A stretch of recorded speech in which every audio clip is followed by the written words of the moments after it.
अब हम लोग महाभारत में भीष्म के ऊपर जो चर्चा कर रहे हैं। तो पिछली बार हम लोगों ने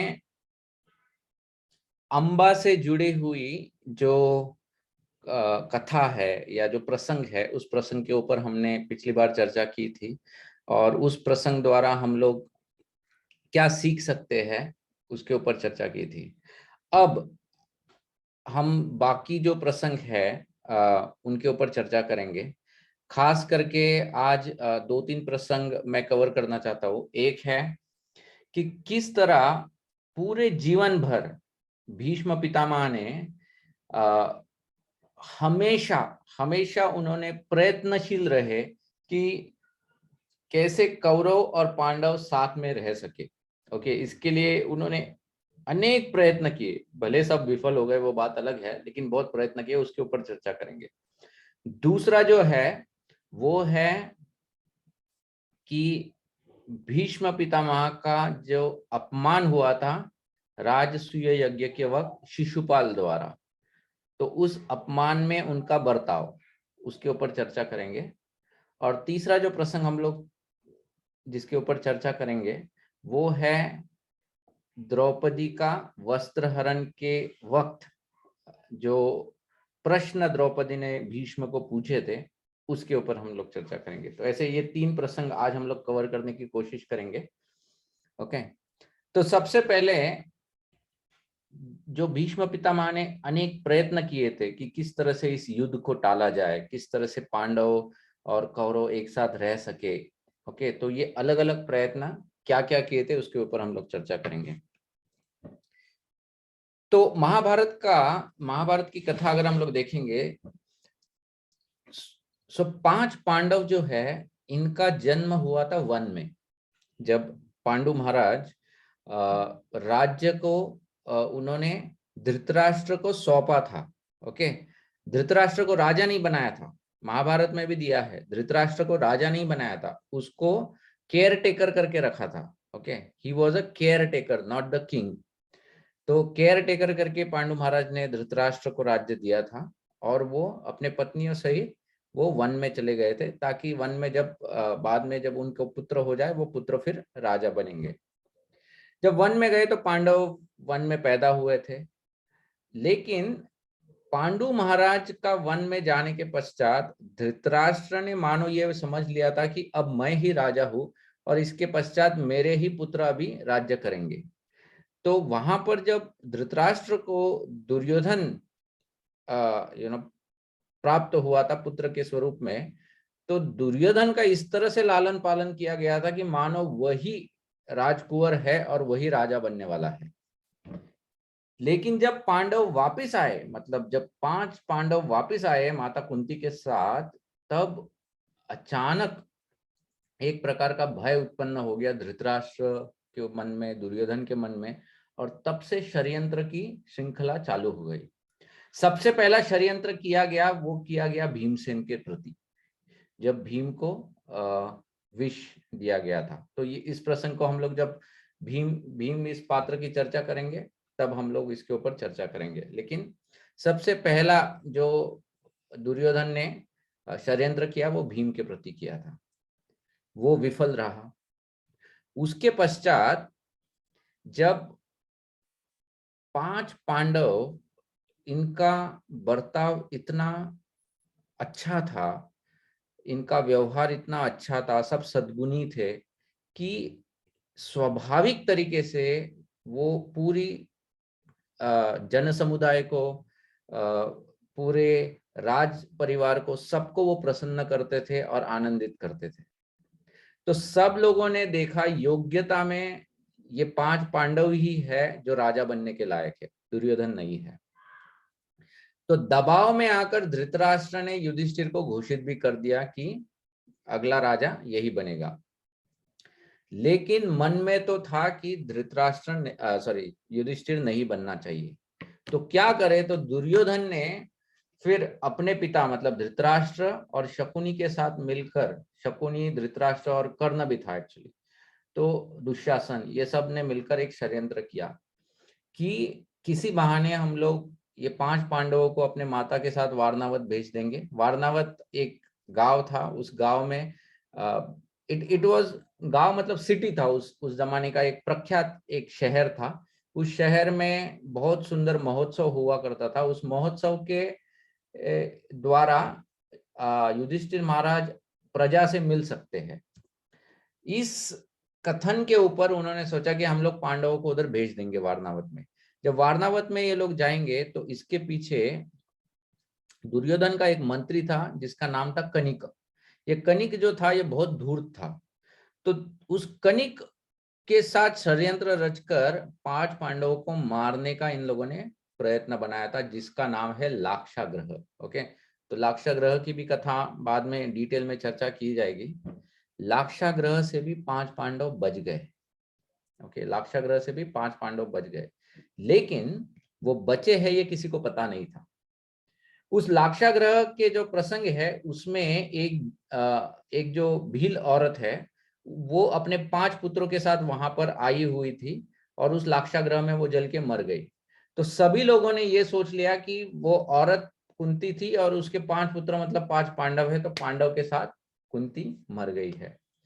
तो ये जब प्रसंग हो गया तो सब लोगों ने धृतराष्ट्र, फिर दुर्योधन, इन सब का मतलब विरोध तो नहीं कह सकते हैं क्योंकि उनमें इतनी शक्ति नहीं थी विरोध करने की, लेकिन सब लोग उनके बारे में बुरा बोलना चालू किया था कि इन्होंने ही षड्यंत्र किया है।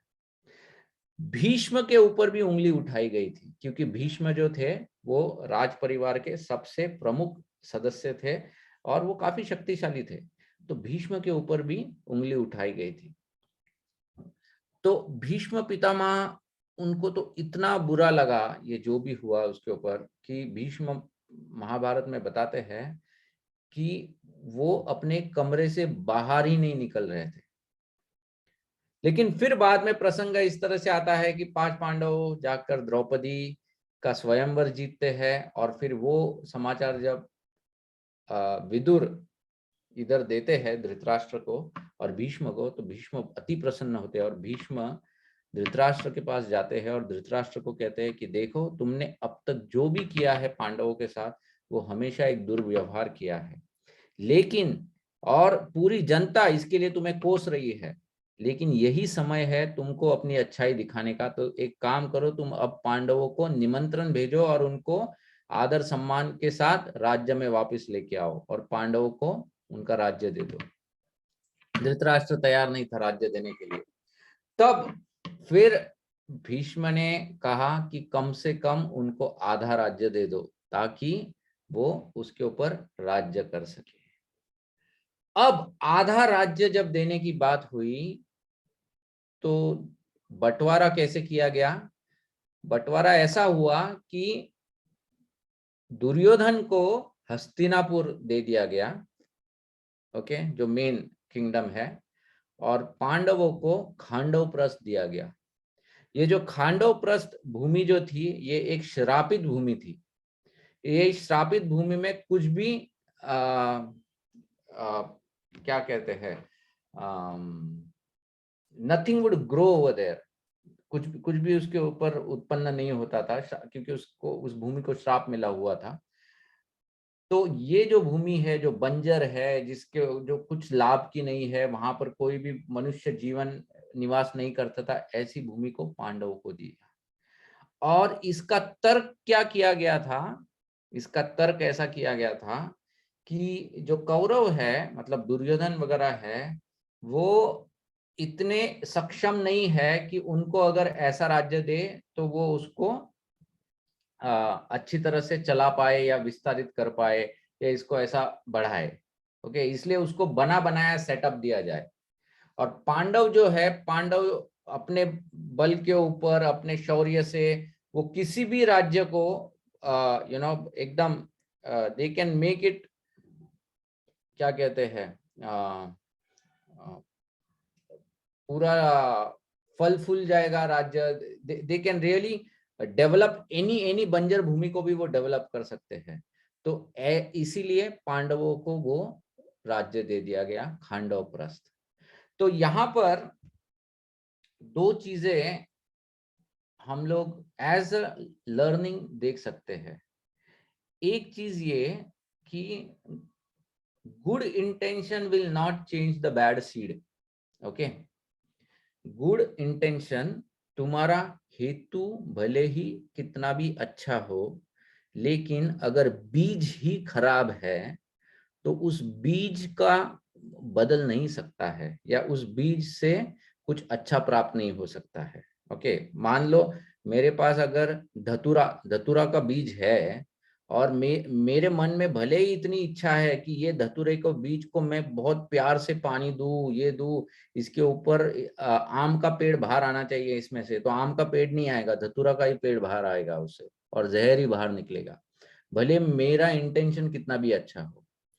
उसी तरह से दुर्योधन जो था ये एक खराब बीज था, और भीष्म का जो उद्देश्य था, इंटेंशन जो था, वो बहुत अच्छा था, लेकिन वो क्या कर रहे थे भीष्म, वो एक खराब बीज के ऊपर अपनी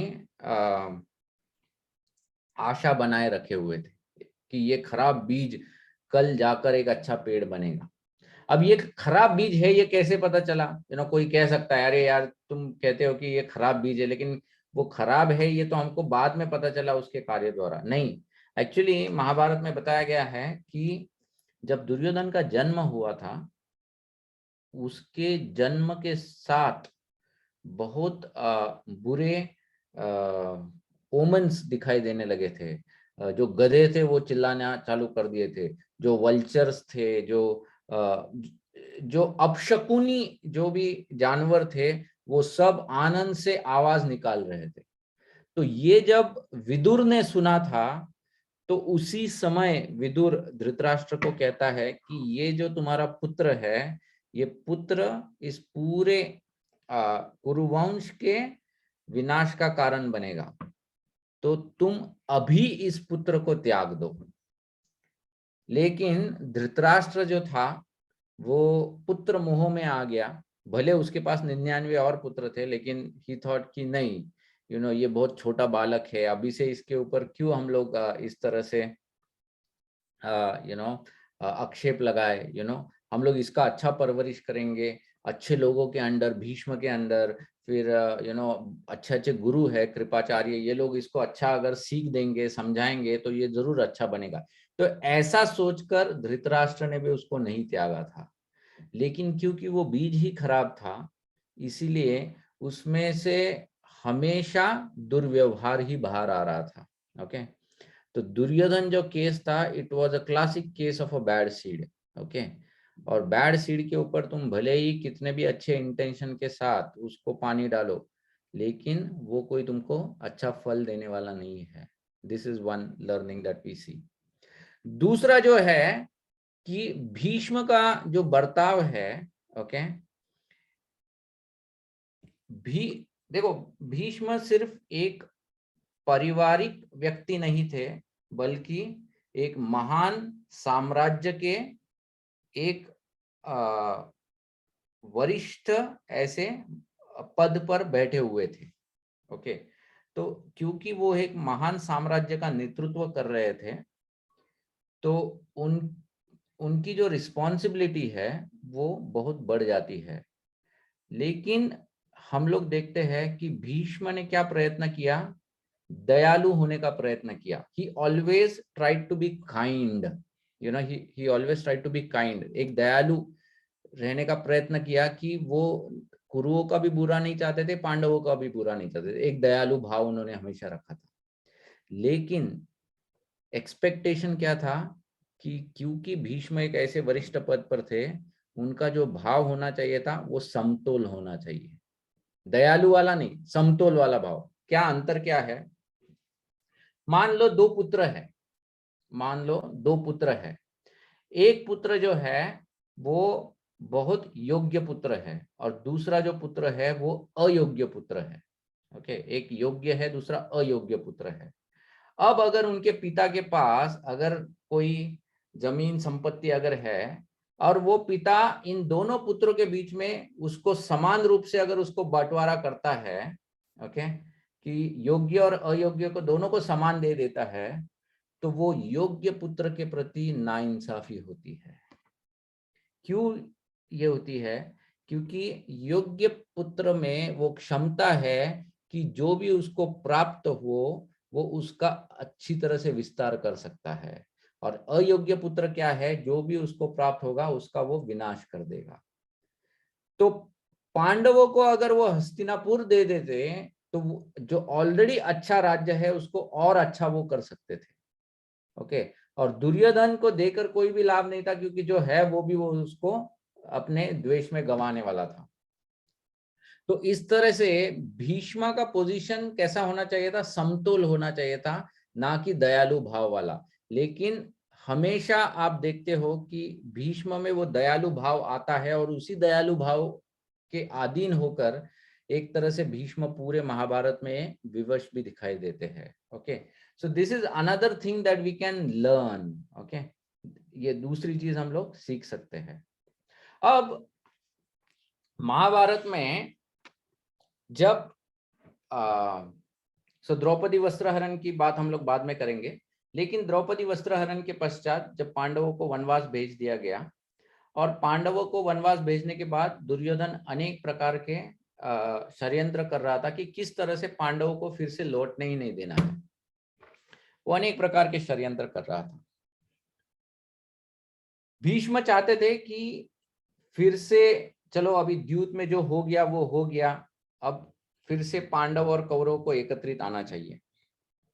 लेकिन भीष्म ने यह देखा कि दुर्योधन ने ऐसे व्यक्तियों का सहवास लिया था, जैसा शकुनी, दुशासन, कर्ण, ऐसे लोग थे जो उसको, उसकी द्वेष की अग्नि को और भड़काते थे।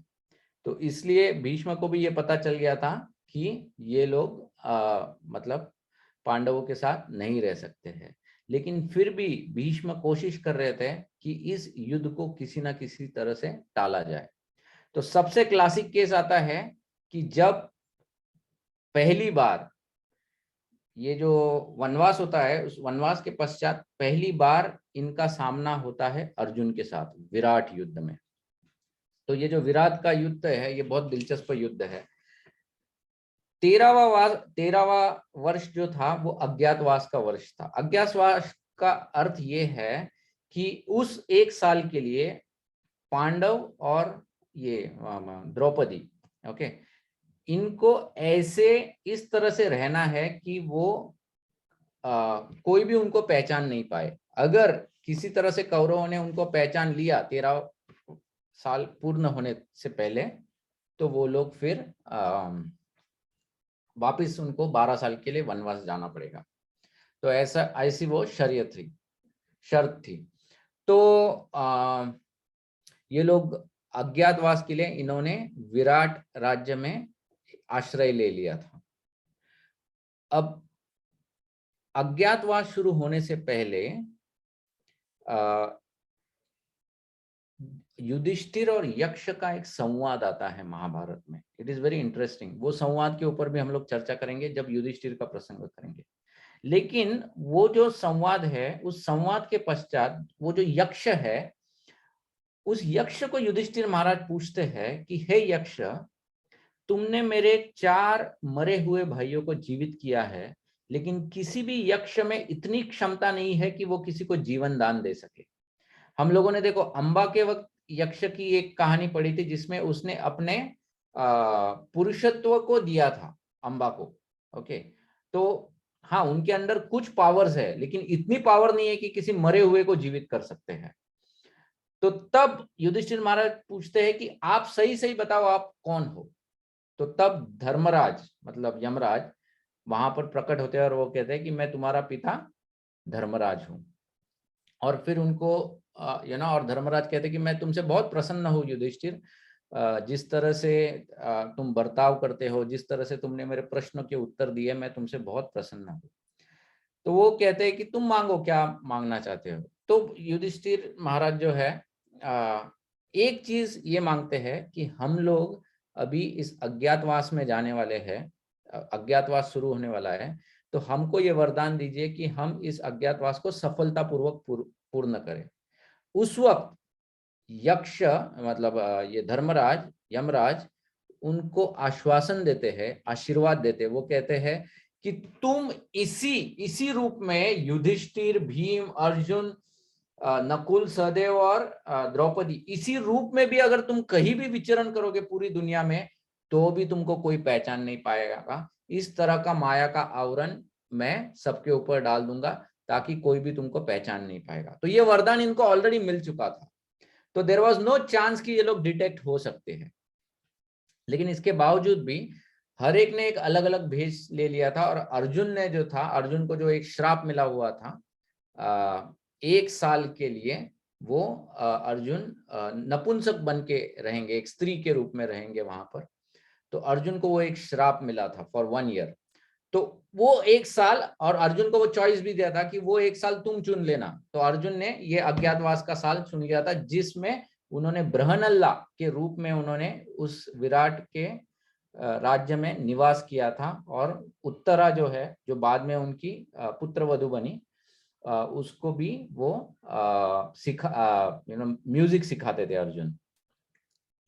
अब विराट का जब युद्ध होने वाला है, तो उस वक्त क्या होता है कि ये जो कौरव है, ये कौरव को पता चलता है कि विराट में एक कीचक नाम के व्यक्ति का वध हो गया है। और कीचक कोई साधारण योद्धा नहीं था, और इसको कोई भी साधारण व्यक्ति को इसको मारना संभव नहीं था। तो उनको डाउट आ गया था कि शायद पांडव लोग यहाँ पर है। लेकिन जो भी है, पांडव है नहीं है उससे फर्क नहीं पड़ता था, क्योंकि कीचक एक ऐसा व्यक्ति था जो इस विराट राज्य को कोई कभी जीतने नहीं देता था। इसलिए उन्होंने सोचा कि हम लोग, अब कीचक मर गया है तो इस विराट राज्य के ऊपर हम लोग विजय प्राप्त कर लेंगे, इसलिए उन्होंने अटैक किया था। और दूसरी ओर से एक दूसरे राजा ने अटैक किया था, त्रिगत नरेश करके था, उसने दूसरी ओर से अटैक किया था। तो पहले उसने अटैक करने की वजह से राजा पूरी सेना को लेकर वहां पर चला गया था। सिर्फ उसका एक पुत्र बाकी था जो राज्य में था, और वो भी एकदम बालक था। और जब दूसरी ओर से जब कुरुओं ने अटैक किया था, और कुरुओं ने पूरी अपनी सेना बल के साथ वो वहां पर आए थे, और जब उसको ये संदेशा पहुंचता है कि कुरु सेना यहाँ पर आई है, तो वो बहुत अपना बखान करता है। लेकिन किसी तरह से ये जो द्रौपदी है वो उसको कन्विंस करती है कि तुम बृहनल्ला को अपना सारथी बना के लेके जाओ। और वो बृहनल्ला और कोई नहीं, अर्जुन था। तो इस युद्ध में, विराट के युद्ध में, और ये हम लोग डिटेल वापस जब अर्जुन का प्रसंग आएगा उसमें चर्चा करेंगे, लेकिन इस विराट युद्ध में अर्जुन ने अकेले, 1 मैन, सिंगल, अकेला उस युद्ध में खड़ा रह के उसने पूरी की पूरी कौरव सेना का परास्त कर दिया था।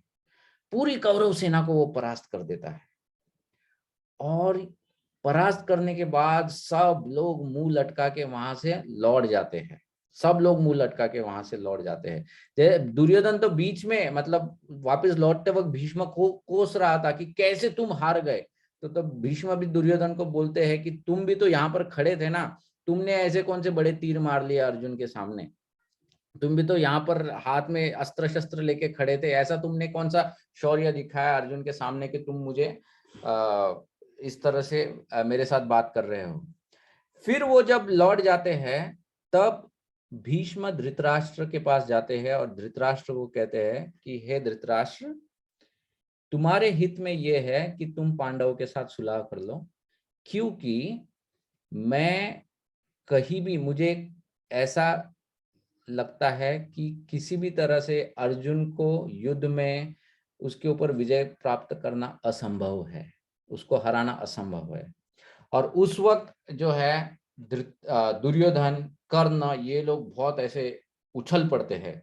वो लोग कहते हैं कि अर्जुन हमारे सामने टिक नहीं सकेगा, ये ऐसे बहुत अलग अलग प्रकार के वो उच्चारण करते हैं। लेकिन भीष्म जो है वो अलग अलग तर्कों से इन सब के आर्ग्यूमेंट्स को विफल करता है। जैसे जब कर्ण बताता है कि अर्जुन मेरे सामने टिक नहीं पाता है, तो तब भीष्म अर्जुन कर्ण को बहुत टोकता है। भीष्म कहता है कि आज तक एक भी ऐसा युद्ध नहीं है जिसमें तुमने अर्जुन को परास्त किया हो।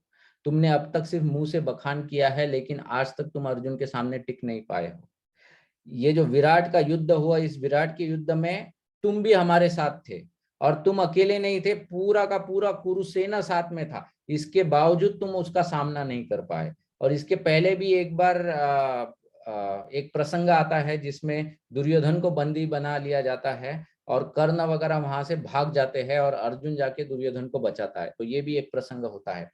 तो भीष्म कहते हैं कि तुम किसी भी तर्क से देखो तो तुम पांडवों के ऊपर विजय प्राप्त ही नहीं कर सकते हो।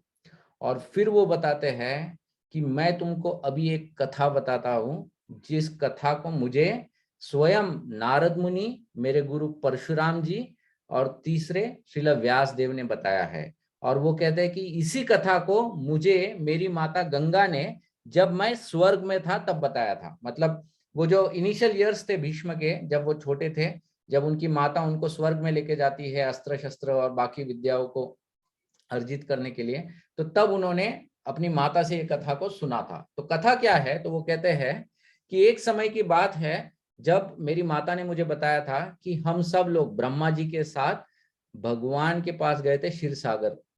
ओके, क्षीर सागर के वहां पर गए थे। क्यों? क्योंकि पृथ्वी के ऊपर अनेक असुरों ने जन्म लिया था और उन असुरों से छुटकारा पाने के लिए हम लोग भगवान से प्रार्थना कर रहे थे। उस समय भगवान ने कहा था कि वे स्वयं का विस्तार करेंगे नर नारायण ऋषि के रूप में। एक ही नारायण है, लेकिन वही नारायण अपना विस्तार करते हैं नर के रूप में भी। सो नर और नारायण ये दोनों ऋषि जो है, ये ऋषि अवतार लेंगे। और अर्जुन और कृष्ण जो है ये और कोई नहीं, ये दो ऋषि है, नर और नारायण। और इनका जो अंत है या इनकी पराजय है ये असंभव है। तो इसलिए भीष्म कहते हैं कि हे धृतराष्ट्र, तुम इस बात को मान लो कि तुम कभी इनको परास्त नहीं कर पाओगे, तो तुम्हारे भलाई इसी में है कि तुम पांडवों के साथ सुलह कर लो। अब ये जो चीज है जो भीष्म समझा रहे हैं, इसको भी समझना बहुत आवश्यक है। देखो, भीष्म खुद एक बहुत बड़े महारथी थे। महारथी क्या, अतिरथी थे एक्चुअली।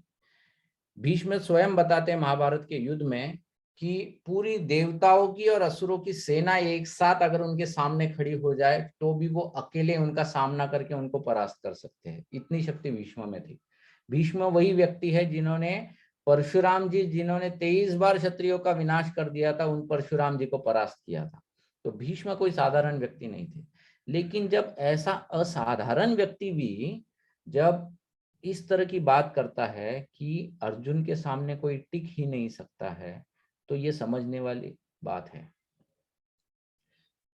जैसे मान लो कोई व्यक्ति है, वो कहता है कि मैं आग में जाके खड़ा होऊंगा और आग में खड़े रहकर मैं उस आग को बुझाऊंगा।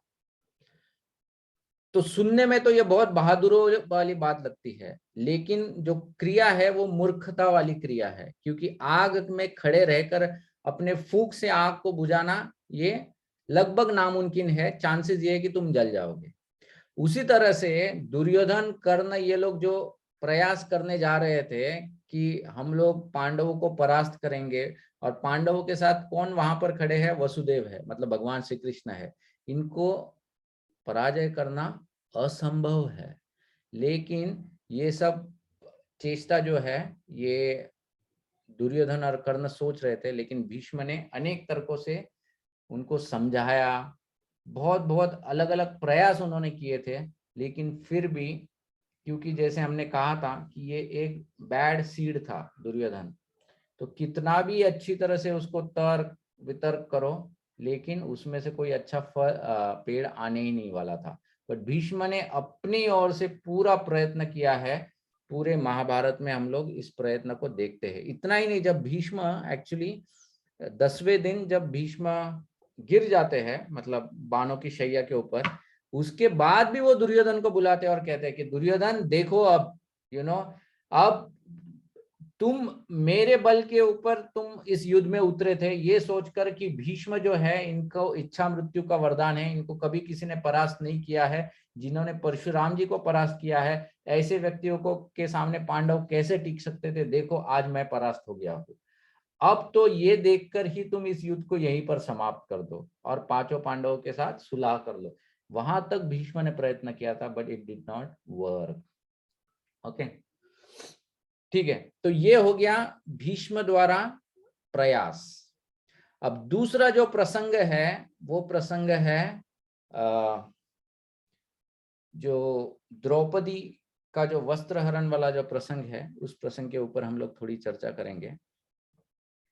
अब युधिष्ठिर महाराज को जब न्योता आया था द्यूत खेलने का, तो उस द्यूत के प्रसंग में हम लोग चर्चा नहीं करने वाले अभी। ओके, युधिष्ठिर महाराज ने द्यूत क्यों खेला वगैरह वगैरह, वो जो है जब युधिष्ठिर महाराज के बारे में चर्चा करेंगे उस वक्त हम लोग उसके बारे में चर्चा करेंगे। लेकिन जब युधिष्ठिर महाराज को द्यूत खेलने का न्योता गया तो क्षत्रिय धर्म के अनुसार उनको द्यूत खेलने के लिए जाना बाध्य हो गया था। लेकिन भीष्म पितामह, विदुर और द्रोणाचार्य, इन तीनों ने इस प्रस्ताव को नकारा था। इन्होंने काफी इसके प्रति प्रतिकार व्यक्त किया था। लेकिन दुर्योधन का हठ और धृतराष्ट्र का हृदय दुर्बलता, इसके वजह से ये द्यूत का जो प्रसंग है ये हुआ था। अब हम सभी लोग जानते हैं कि उस द्यूत में क्या हो गया था। ये भीष्म के जीवन का सबसे लोवेस्ट पॉइंट कहा गया है महाभारत में। भीष्म का जो इतना ग्लोरियस लाइफ है, उस लाइफ में अगर कोई सबसे लोवेस्ट पॉइंट अगर वो है तो वो ये द्यूत वाला प्रसंग है, जिसमें द्रौपदी का वस्त्र हरण हुआ था। जब द्रौपदी को उस अवस्था में उस राज्यसभा में सभी क्षत्रियों के सामने, सभी वरिष्ठ व्यक्तियों के सामने, सभी पूजनीय लोगों के सामने जब घसीटे लाया गया था और जब उसका अपमान किया जा रहा था, उस वक्त द्रौपदी ने 2 प्रश्न उठाए थे। भीष्म को खास करके उन्होंने, द्रौपदी ने 2 प्रश्न पूछे थे। द्रौपदी पूछती है कि क्या जो पत्नी है वो पति की संपत्ति है क्या, और दूसरा प्रश्न वो पूछती है कि क्या जिस व्यक्ति ने स्वयं को हार गया है, जो व्यक्ति स्वयं को हार गया है, क्या उसे यह अधिकार है कि वो और किसी और को हार सकता है क्या? मतलब जिसने प्रथम स्वयं को हार लूज किया है, then does he have the ability to wage anyone else, किसी और को वो दाव पे लगा सकता है क्या? तो ये 2 प्रश्न किए थे। पहला था कि क्या पत्नी पति की संपत्ति है क्या, इज शी अ प्रॉपर्टी, कि पति उसको कैसे भी कहाँ भी उसको ये कर सके। और दूसरा प्रश्न ये था कि युधिष्ठिर जो खुद पहले अपने आप को हार चुके थे, बाद में उन्होंने द्रौपदी को दाव पे लगाया, तो क्या उनको अधिकार था कि अपने आप को हारने के बाद द्रौपदी को दाव पे लगाने का? ओके, तो ऐसे 2 प्रश्न द्रौपदी ने पूछे थे। जब भीष्म को इन 2 प्रश्नों के बारे में पूछा गया था, तब वैसे सभी को पूछा था, सिर्फ भीष्म को नहीं पूछा था। एक्चुअली सभी वरिष्ठ जन वहां पर जो बैठे थे उनको यह प्रश्न किया गया था, लेकिन कोई भी इसका जवाब नहीं दे पा रहे थे। जब द्रौपदी भीष्म की तरफ देखकर जब उनको ये प्रश्न करती है, तो भीष्म कहते हैं कि हे पुत्री, ये जो नैतिकता है, ये नैतिकता समझना बहुत कठिन है। ओके, क्योंकि वो कह रहे थे कि ये भी सही है कि पत्नी पति की प्रॉपर्टी है। ओके, देखो अब वो ये क्यों कह रहे हैं, क्योंकि वो सोच रहे हैं कि अगर मैं ये कहूं कि wife is not the property of the husband, okay, कि wife is not the property of the husband, तो तुरंत द्रौपदी पांडवों से सेपरेट हो जाएगी। और अगर वो सेपरेट हो जाएगी तो वो एक इंडिपेंडेंट स्त्री हो जाएगी, और इंडिपेंडेंट स्त्री को दूसरे लोग शोषण करते हैं। इसलिए उन्होंने कहा कि ये भी सही है। और फिर दूसरा जो तर्क था, दूसरा तर्क क्या था कि क्या कोई व्यक्ति अपने आप को दांव पे हारने के बाद क्या वो दूसरे को दांव पे लगा सकता है? तो उन्होंने वहां पर कह दिया कि अगर वो हाँ कहते हैं तो द्रौपदी क्या हो जाती है? स्लेव हो जाती है। द्रौपदी स्लेव हो जाती, स्लेव मतलब दासी हो जाती है, और दासी हो जाएगी तो ये लोग इसका अपमान करेंगे।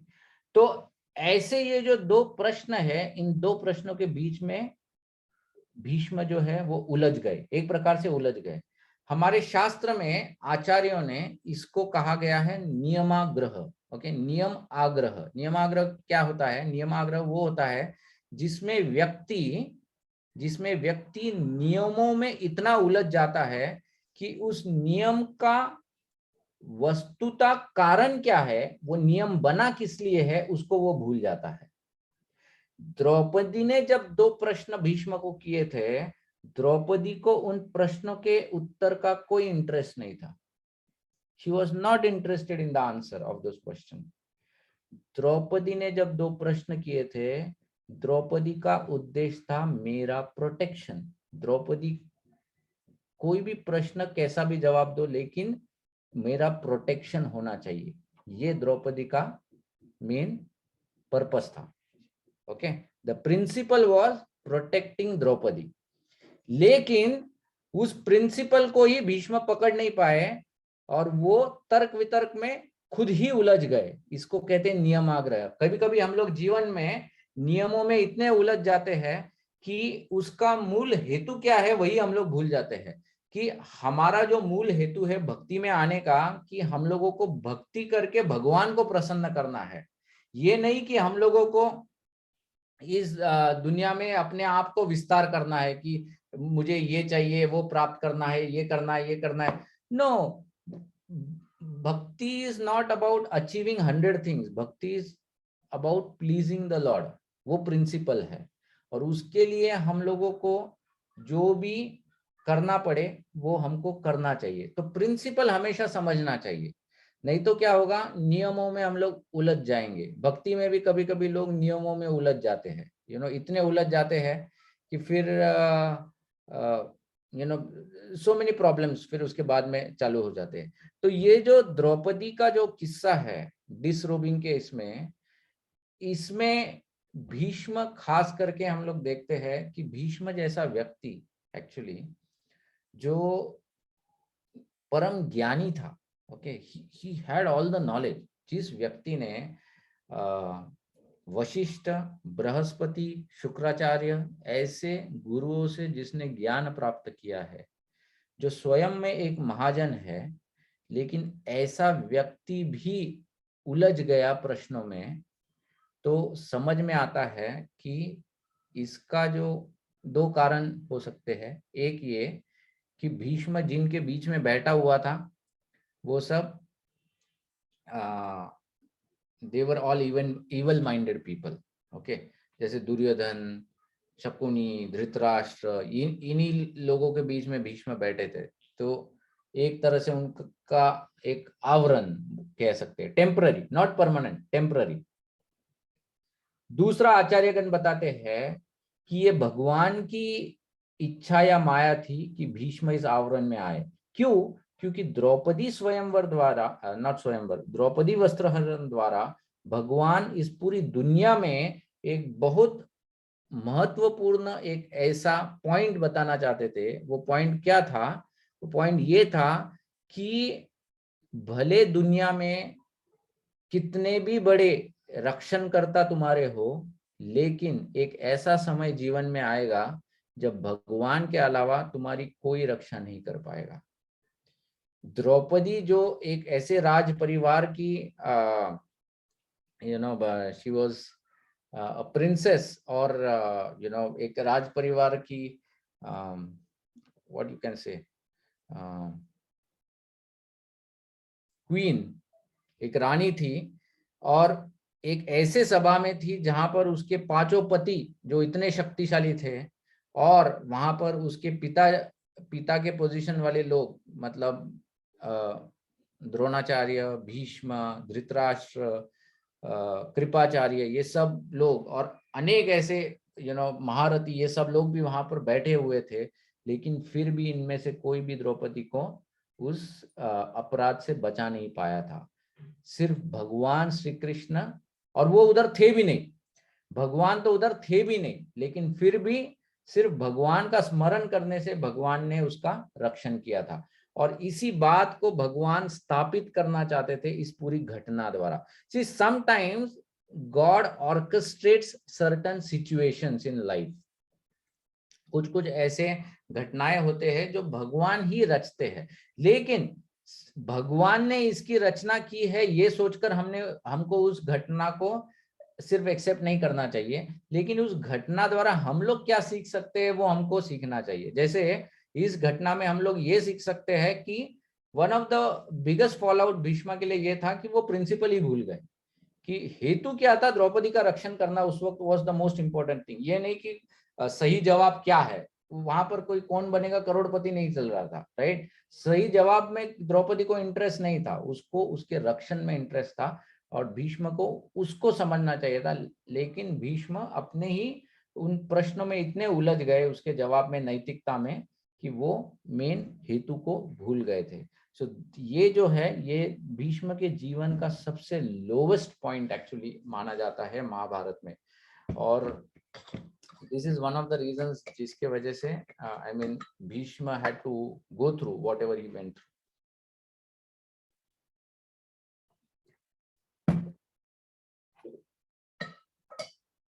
और तीसरी घटना जो है जिसके ऊपर हम लोग चर्चा करेंगे वो है राजसूय यज्ञ। जब पांडवों को खांडवप्रस्थ दिया गया तो पांडवों ने भगवान श्री कृष्ण की मदद से उस खांडवप्रस्थ को उन्होंने इंद्रप्रस्थ बना दिया। इंद्र से भी सुंदर ऐसा राज्य बना दिया जिसका नाम फिर बाद में इंद्रप्रस्थ रखा गया।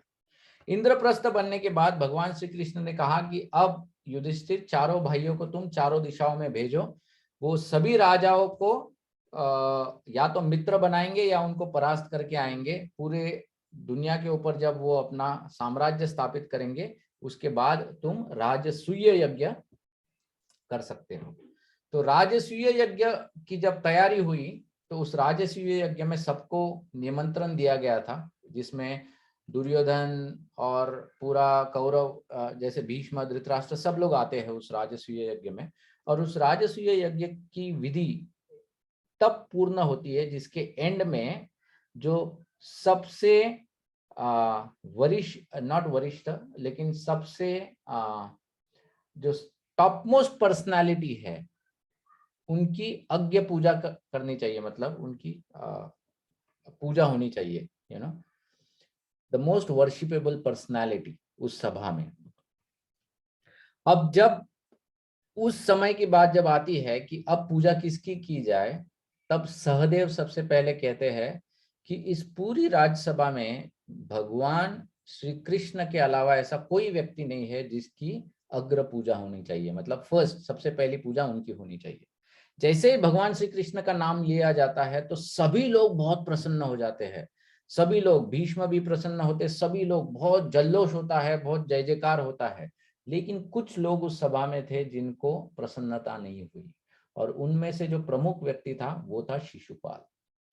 और ये जो शिशुपाल था, ये शिशुपाल ने इतना द्वेष धारण किया हुआ था भगवान श्री कृष्ण के प्रति कि जैसे ही भगवान श्री कृष्ण का नाम वहां पर लिया गया, ये शिशुपाल वहां पर आता है और वो भगवान के बारे में बुरा भला कहना प्रारंभ करता है।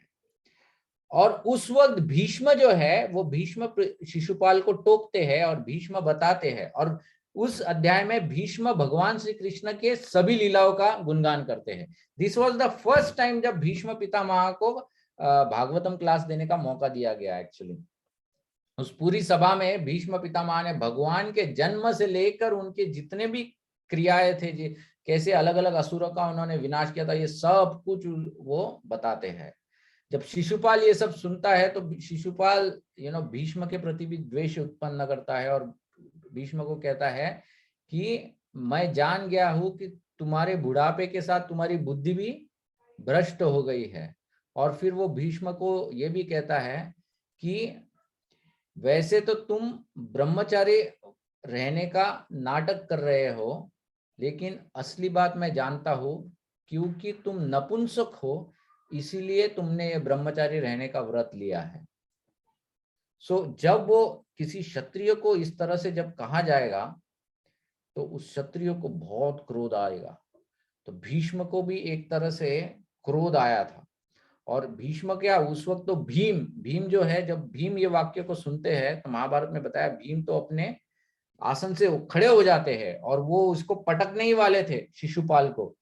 तो व्यासदेव लिखते हैं कि जिस प्रकार से सागर का जो तट होता है वो तट सागर को रोक लेता है, सागर को आगे बढ़ने नहीं देते। देखो सागर में कितनी शक्ति होती है। ओशन इज सो पावरफुल, वो पूरे शहर के शहर को तहस नहस कर सकता है।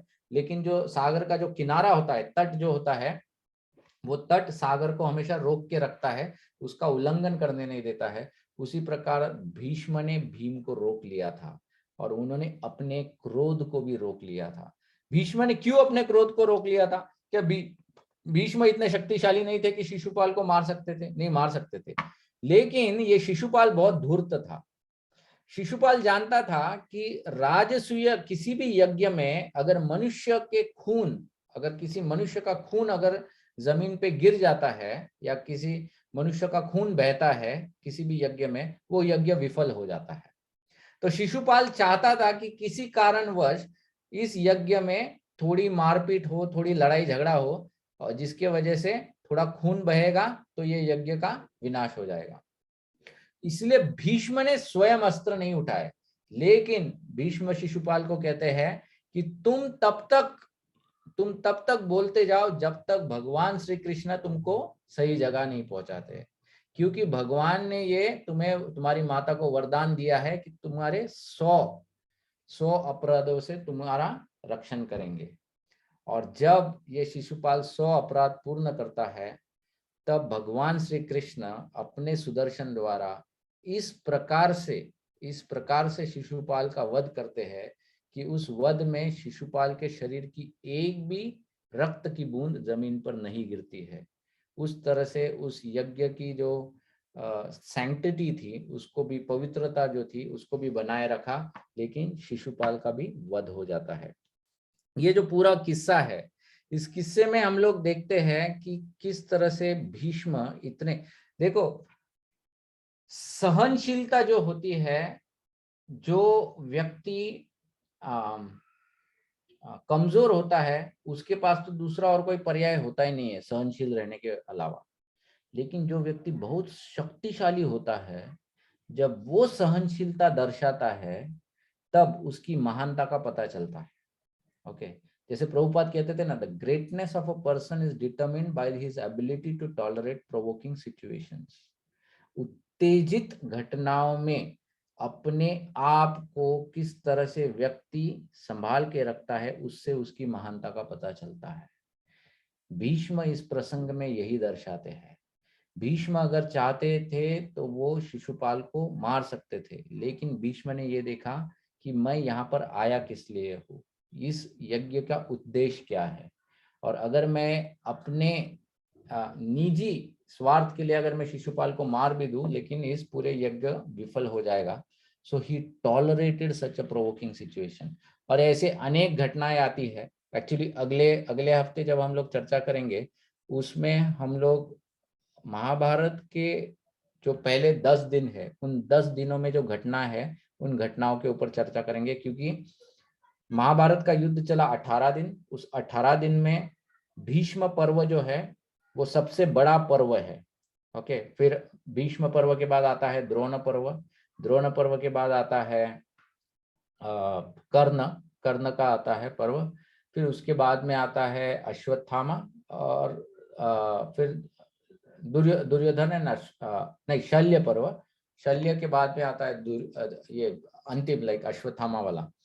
तो जो सबसे बड़ा था, क्योंकि भीष्म पितामह 10 दिन ही 10 days ही वॉज अलाइव, तो उस 10 दिनों के बारे में हम लोग अगली बार चर्चा करेंगे, जिसमें हम लोग अनेक घटनाओं के ऊपर चर्चा करेंगे, जिसमें भीष्म जो है वो अपनी सहनशीलता का प्रदर्शन करते हैं। एंड सिर्फ सहनशीलता नहीं, खास करके अगले इसमें कभी प्रश्न आता है कि भीष्म ने इतने सो कॉल्ड गलतियां किया है, तो why is he so great? तो भीष्म की जो ग्रेटनेस है, भीष्म का जो डिवोशन है भगवान के प्रति, ओके, उसके ऊपर खास करके हम लोग अगले शुक्रवार को चर्चा करेंगे कि why he was so great, what was the devotion of Bhishma, और कैसे भगवान भी भीष्म के ऊपर प्रसन्न थे।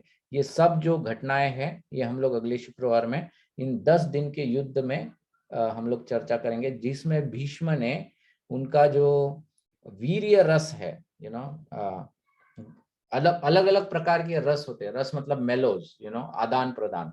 भीष्म का जो रस था भगवान के प्रति, वो वीर्य रस था, जिसमें he wanted to fight with the Lord, और उस तरह से वो भगवान को प्रसन्न करना चाहते थे। तो उसके बारे में हम लोग अगले शुक्रवार को चर्चा करेंगे।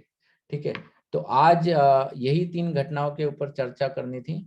एक था द्रौपदी का वस्त्रहरण, जिसमें किस तरह से भीष्म नियमाग्रह में उलझ गए थे। हमारे लिए सीख यही है कि हमको प्रिंसिपल को पकड़ के रखना है कि हेतु क्या है, व्हाट इज द पर्पस, कि मैं ये जो नियम पालन कर रहा हूँ, भक्ति के जो नियम पालन कर रहा हूँ, वो भगवान की प्रसन्नता के लिए है। अगर मैं भक्ति के कार्यों में इस तरह से बर्ताव करूं जिसमें ना भगवान प्रसन्न हो रहे, ना भक्त प्रसन्न हो रहे, ना गुरु प्रसन्न हो रहे हैं, तो फिर इसका कोई लाभ नहीं है। भले लोग मेरे लिए कितनी भी तालियां बजाए, लेकिन अगर इसमें भगवान भक्त प्रसन्न नहीं है तो इट इज ऑल वेस्ट। तो प्रिंसिपल हमेशा ध्यान में रखना है, नियम के पीछे नहीं दौड़ना है। दूसरा, शिशुपाल की घटना के राजसूय यज्ञ की चर्चा की, जिसमें किस तरह से जो महान व्यक्ति होते हैं उनके अंदर सहनशीलता जो होती है, ये सबसे महत्वपूर्ण बात होती है। इसलिए चैतन्य महाप्रभु में बताते हैं शिक्षाष्टकम में, त्रिनाद अपि सुनिचेना तरोर अपि सहिष्णु नाम अमानी न मान देना कीर्तनीय सदा हरि। उसमें जो सबसे इम्पोर्टेंट बात है वो है सहनशीलता। हमारे जीवन में अनेक प्रसंग आएंगे, अनेक घटनाएं आएंगी जो हमको उत्तेजित करेगी, लेकिन ऐसी उत्तेजनाओं वाली घटनाओं में हम किस प्रकार से सहनशील बने रहकर भक्ति करते रहते हैं, वो डिसाइड करेगा कि हम कितने एडवांस डिवोटीज हैं। ओके, क्योंकि हमको ये समझ के रखना है कि हम लोग भक्ति किसी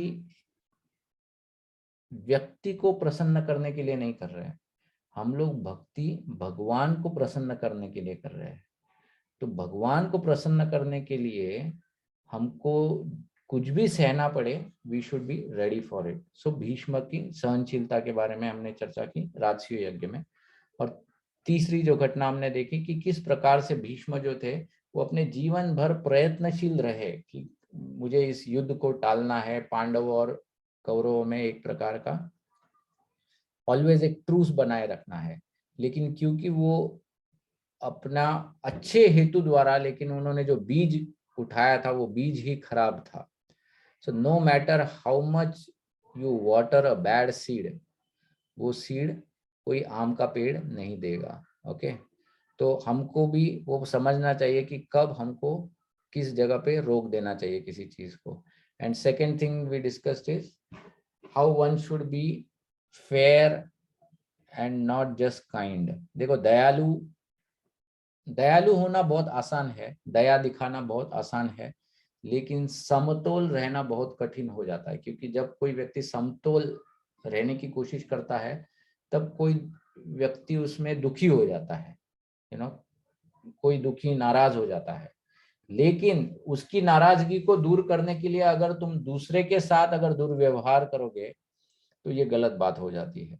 तो इसलिए समतोल रहना बहुत आवश्यक है। ओके, अदरवाइज समतोल नहीं रहोगे तो इसी तरह से जैसे पांडव कौरव के बीच में क्लेश हो गया, वैसा वो प्रसंग उत्पन्न होना साहजिक है। ठीक है, so this are the things that I thought we could discuss Mahabharata में से। किसी को कोई प्रश्न है, किसी का कोई कमेंट्स है जो भी हमने चर्चा की उसके ऊपर आज के प्रसंग में?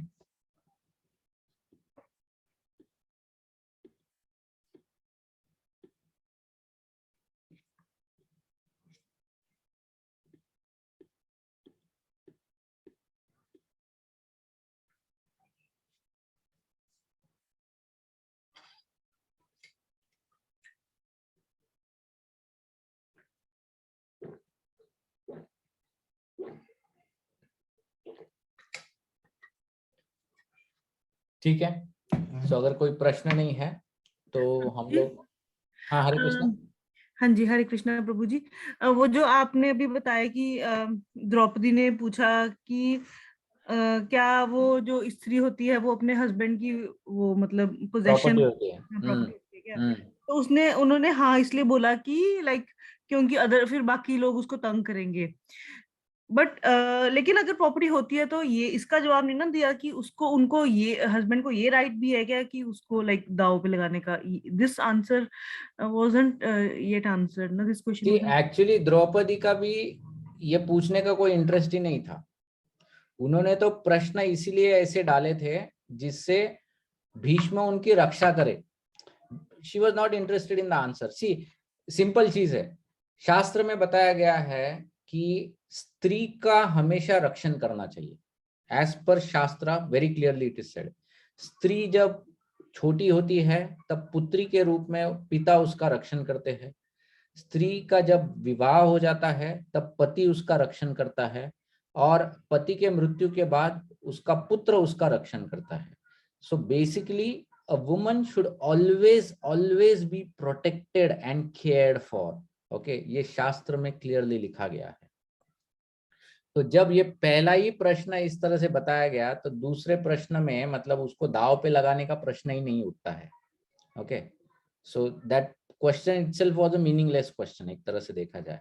लेकिन द्रौपदी का मूल हेतु क्या था इसमें कि भीष्म वहां पर खड़े होकर दुर्योधन को कह दे कि क्षत्रिय के कोड के अगेंस्ट तू गलत जा रहा है, स्त्री की रक्षा होनी चाहिए, और अगर तू नहीं कर सकता है तो मैं यहाँ पर तेरे साथ युद्ध करके कर लूंगा. Okay, that is how he should have protected her at that point in time, जो उन्होंने नहीं किया है अनफॉर्चुनेटली. और ये द्रौपदी एक्चुअली चाहती थी कि वो उनकी रक्षा करे. So that was the motive behind the questions were not for any answers. तो ओके, वही मतलब तो वो भीष्म उन्होंने क्यों उनको सेव नहीं किया? तो जैसे मैंने बताया राइट, कभी कभी व्यक्ति जब गलत संगत में चला जाता है तो उनके आभारों तले इतना दब जाता है कि वो सही और गलत के बीच में निर्णय नहीं कर पाता है. तो भीष्म इतने बुद्धिमान होने के बावजूद वो इस बात में अंतर ही नहीं कर पाए कि प्रिंसिपल क्या है द्रौपदी का संरक्षण, ये नहीं कि मुझे इसको जवाब देना है सही या गलत. Okay, sometimes it happens right, it is under the influence हो जाता है. जिस तरह से कभी कभी व्यक्ति जब शराब पीता है, भले वो व्यक्ति कितना भी अच्छा हो, लेकिन शराब पीने की वजह से वो शराब का प्रभाव होता है जिससे वो गलतियां कर बैठता है. उसी तरह से गलत लोगों के साथ रहकर भी अच्छा व्यक्ति भी गलती कर सकता है, और वही भीष्म के साथ हुआ था उस वक्त. जी, अंडरस्टूड प्रभु जी. या तो इसीलिए एसोसिएशन बहुत इंपॉर्टेंट है लाइफ में. तुम किन लोगों के साथ अपना समय बिताते हो, that is very very important in life, very very important in life. Hare Krishna प्रभु जी. हाँ यस प्रभु जी. एक्चुअली आपकी जो प्रीचिंग की इसकी रिकॉर्डिंग मिल सकती है? हाँ, ये अपने नवनीत प्रभु करते हैं रिकॉर्डिंग प्रभु जी, वो देंगे आपको. Okay okay. यस.